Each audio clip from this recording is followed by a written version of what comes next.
ঘন জঙ্গলের ভিতরে এক সাপ একাই বাস করত। সবাই তাকে ভয় পেত, কিন্তু সে কারোর ক্ষতি করত না। সে শুধু নিজের গর্তের পাশে শান্তিতে থাকতে ভালোবাসত। একদিন গ্রামের এক ছেলে জঙ্গলে ঢুকে গেল। সাপটাকে দেখে সে ভয় পেয়ে গেল আর রাগে পাথর ছুঁড়ে মারল। সাপ ব্যথায় কেঁপে উঠল, কিন্তু সে ছেলেটাকে কামড়াল না, শুধু চুপচাপ দূরে সরে গেল। রাতে বৃষ্টি নামল।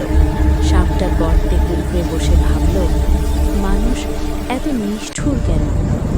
পরের দিন সেই ছেলেটির ঘরে ইঁদুর ঢুকে পড়ল, সব খাবার নষ্ট করে দিল। তখন গ্রামের লোক বুঝল সাপই তো তাদের ঘর আর ফসল Wow. বাঁচাত।